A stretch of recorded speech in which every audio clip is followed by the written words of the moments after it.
Hello দাদা দিদি বন্ধুরা, সবাই কেরম আছেন? আশা করি সবাই খুবই ভালো আছেন। আজকে যে ভিডিওতে দেখছেন ওটা হচ্ছে আমি 1 বছর আগে গিয়েছিলাম আমার ট্রিটমেন্টের জন্য চেন্নাইতে। তখন ট্রিটমেন্ট হওয়ার সময় আমি চেন্নাইতে ইসকন মন্দিরে গিয়েছিলাম। তো অনেক কিছু ম্যাপ ট্যাপ খোঁজার পরে ক্যাব ভাড়া করে নিয়ে ইসকন মন্দিরে গিয়ে লাস্টে আমরা পৌঁছালাম। এই যে ইসকন মন্দিরটা বাইরের দিকে খুবই সুন্দর, মানে দেখেই মন ভরে যাচ্ছিল আমার, মানে কখন ভিতরে ঢুকবো ওটাই ভাবছিলাম। তো এটা হচ্ছে ইসকন মন্দির, আর এটা হচ্ছে ইসকন মন্দিরে যে আমরা ভিতরে ঢুকছি এটা সেইটা। অনেক খোঁজার পরে পেয়েছি, কেন কি চেন্নাইতে ইসকন লেখেনি, অনেক জায়গা মানে এক জায়গা ভুল করে চলে গেছিলাম।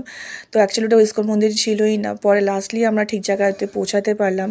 তো ওই জন্য তাই দেরি হয়ে গেছে, আর দেরি হওয়ার জন্য দেখছি কি এখানে মানে ঠাকুরের ওখানে পর্দা দেওয়া আছে। তো মনটা খারাপ হয়ে গেছিলো কি ঠাকুরের দর্শন করতে পারছি না। তো কিন্তু আমাকে তখন বললো ওখানে যে থাকে পুরোহিতগুলি, ওখানে বললো কি না এখনই অল্প পরে এই আধ ঘন্টা পরে ঠাকুর দর্শন করতে পারবেন, আরতি শুরু হয়ে যাবে। আর এটা শুনে মনটা খুব খুশি হয়েছিল। তো তাই ভাবলাম কি এটুক্ষণ সময় তাহলে আমি ভালো করে ভিডিওটা করে নিই। তো পুরা দেওয়ালের মধ্যে কিন্তু কৃষ্ণ ঠাকুরের ডিফারেন্ট তার মানে দেখানো হচ্ছে। এটা হচ্ছে নরসিংহদেবের, কৃষ্ণ ঠাকুরের অন্য যত রূপ আছে সব রূপেরই এখানে ফটো লাগানো ছিল, কিছু কিছু পেন্টিংসও ছিল। দেখে খুবই ভাল লাগছিল, খুবই শান্ত জায়গাটা, খুবই মানে পিসফুল। মানে ওখানে গেলে মানে অটোমেটিকলি মানে কি বলবো, মনটা কিন্তু ভরে আসে, মানে মনটা খুব খুশি হয়ে যায়।